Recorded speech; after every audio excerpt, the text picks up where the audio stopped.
On behalf of the General Assembly, I have the honor to welcome to the United Nations His Excellency Mahmoud Ahmadinejad, President of the Islamic Republic of Iran, and to invite him to address the Assembly.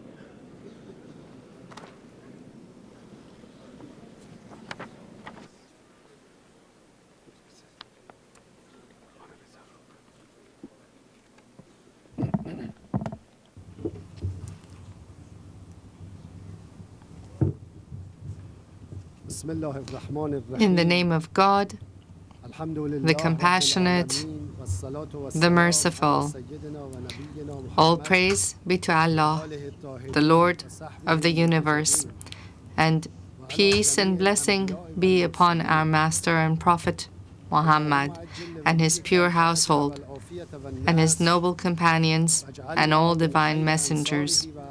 O God, hasten the arrival of Imam al-Mahdi and grant him good health and victory, and make us his followers and those who attest to his rightfulness. Mr. President, dear colleagues, ladies and gentlemen, I am grateful to the Almighty God who has granted me the opportunity to appear before this World Assembly once again. I wish to begin by commemorating those who lost their lives in the horrible flood in Pakistan and express my heartfelt sympathy with the families who lost their loved ones, as well as with the people and the government of Pakistan. I urge everyone to assist their fellow men and women as a humane duty. Allow me to thank His Excellency Mr. Ali Abdussalam Tareki, the President of the 64th session of the United Nations General Assembly, for all his efforts during his tenure. And I would also like to congratulate Mr. Joseph Dace, the President of the 65th session of the United Nations General Assembly, and wish him all success. Dear colleagues, in past years, I spoke to you about some hopes and concerns. Some concerns involve the crisis in families, the security challenge, disrespect for human dignity, the deterioration of world economy, climate change, and disregard for human aspirations to achieve justice and lasting peace. After about 100 years of domination, the capitalist system and existing world order are unable to provide appropriate solutions to the problems that society faces. Thus, their demise has arrived. Therefore, I shall try to examine several causes for their failure and picture features for an ideal order. The first cause relates to our attitudes and beliefs. As you are well aware, divine prophets had the mission to invite everyone to monotheism, to love and justice, and to show mankind the path to prosperity. They invite men to contemplation and to seek knowledge in order to better appreciate the truth and to refrain from atheism and egoism. The essence of the message of prophets is one and the same. Every messenger has endorsed the messenger before him and given glad tidings about the next prophet to come, who presented a more complete version of the religion in accordance with man's capacity at the time. This trend continued until the last messenger of God, who presented the perfection of an all-inclusive religion.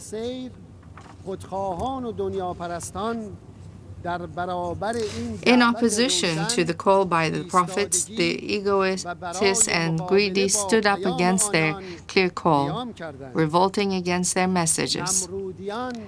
Nimrod countered Hazrat Abraham. Pharaoh countered Hazrat Moses. And the greedy countered Hazrat Jesus Christ and Hazrat Muhammad. May peace be upon all our prophets.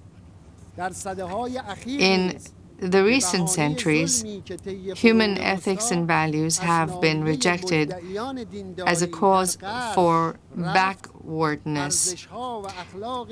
They were even portrayed as opposing wisdom and science because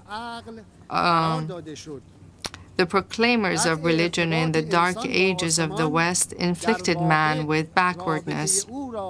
Therefore, man's disconnection from heaven has detached him from his true self. Man, with his potential to understand the secrets of the universe, his instinct to seek truth, his aspiration for justice and perfection, his quest for beauty and purity, and his capacity, as God has said, to represent him on earth, has been reduced to a creature restricted by the materialistic world, with a mission to maximize individualistic pleasures. Human instinct then replaced true human nature. Human beings and nations are considered rivals, and the happiness of an individual or a nation is upheld at the cost of others, to the point of even eliminating or suppressing others. Rather than developing a constructive and evolutionary method of cooperation, it was replaced by a destructive struggle for survival. The lust for capital and domination replaced monotheism, which is the gate to love and unity. This widespread clash of the egoist and the divine with the divine values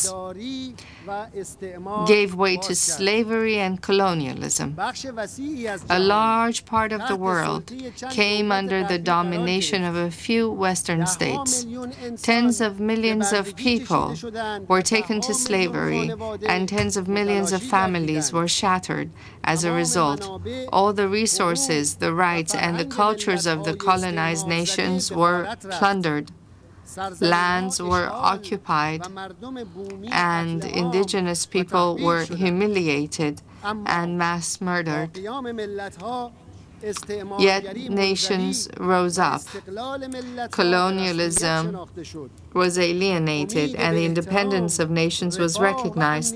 Thus, the hope for respect, prosperity, and security was revived amongst nations. In the beginning of the past century, beautiful motives of freedom, human rights, and democracy created hopes for healing the deep wounds of the past.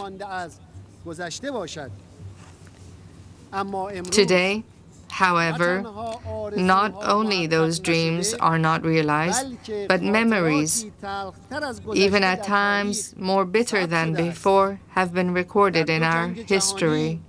As a result of the two world wars, the occupation of Palestine, the Korean and the Vietnam wars, the Iraq war against Iran, the occupation of Afghanistan and Iraq, as well as many wars in Africa, hundreds of millions of people were killed, wounded, or displaced. Terrorism, illicit drug production, poverty, and the social gaps have increased. The dictatorial and coup d'etat governments in Latin America committed unprecedented crimes with the support of the West. Instead of disarmament, the proliferation and stockpiling of nuclear, biological, and chemical weapons expanded, placing the world under a larger threat. As a result, apparently, the very same old goals of colonialists and the slave masters were pursued, but this time around with a new facade. The second cause for the failure of the existing world order and capitalism has to do with the current global management and its ruling structures. The League of Nations and after that the United Nations were established with the promise to bring about peace, security, and the realization of human rights, which in fact meant a global management. One can analyze the current system of governance of world affairs by examining three events. The first is the event of the 11th September 2001, which has indeed affected the entire world for almost a decade. We recall that at the time, suddenly the news of an attack on the Twin Towers was broadcast, using numerous footages of the incident. Almost all governments and known figures that mattered strongly condemned this incident. But then a propaganda machine came into full force. It was implied that the whole world was now exposed to a huge danger, namely that of terrorism, and that the only way to save the world would be to deploy forces into Afghanistan. Eventually, Afghanistan and shortly thereafter, Iraq were occupied. Now, please take note. It was said that some 3,000 people were killed on September 11, for which we are all very saddened. Yet, up until now, in Afghanistan and Iraq, hundreds of thousands of people have been killed, millions wounded and displaced, and the conflict is still going on and expanding. In identifying those responsible behind the September 11 attacks, there were three viewpoints. First, that a very powerful and complex terrorist group able to successfully cross all layers of the American intelligence and security carried out the attack. This is the prevalent viewpoint, which has been supported mainly and advocated by American statesmen. Second, that some segments within the U.S. government orchestrated the attack to reverse the declining American economy and its grips on the Middle East in order to save the Zionist regime.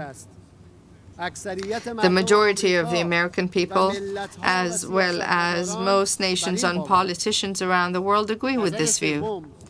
Third, it was carried out by a terrorist group, but that the American government supported and took advantage of the situation. Apparently, this viewpoint has fewer proponents. The main evidence for this viewpoint links the incident with a few passports found in the huge volume of rubble and a video of an individual whose place of domicile was unknown, but it was announced that he had been involved in oil deals with some American officials.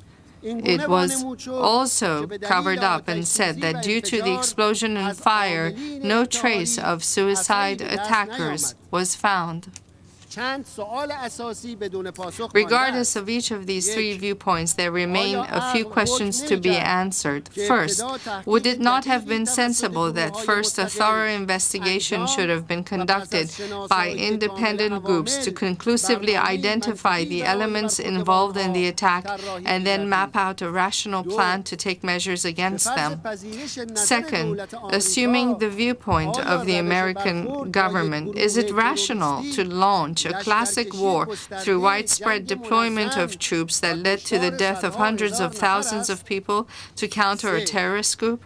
Third, was it not possible to act the way Iran conducted the Rigi operations, fighting the Rigi terrorist group who killed and wounded 400 innocent people?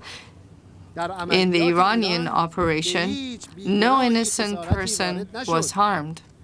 It is proposed that the United Nations set up an independent fact-finding group for the event of September 11 so that in the future expressing views about it, to ensure that the different views about it are not banned from discussion in the future. I wish to announce here that next year the Islamic Republic of Iran will host a conference to study terrorism and the means to confront it. I invite officials, scholars, thinkers, researchers, and research institutes of all countries to attend this conference The second cause for the demise of the existing world order is the occupation of the Palestinian territories.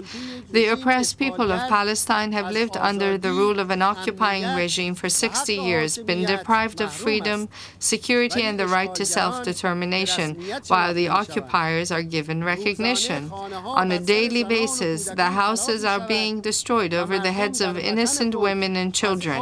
People are deprived of water, food, and medicine in their own homeland. The Zionists have imposed 5 all-out wars on their neighboring countries and on the Palestinian people.